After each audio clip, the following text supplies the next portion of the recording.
өнөөдөр хүний эр компани анхны нислэгээр Ордос хотод ирж байгаадаа маш их баяртай байна.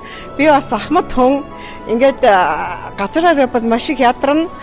Тийм учраас шууд нислэгээр ингэж Ордос хотод анх удаага манай бас Монголын маш олон хүн ирлээ.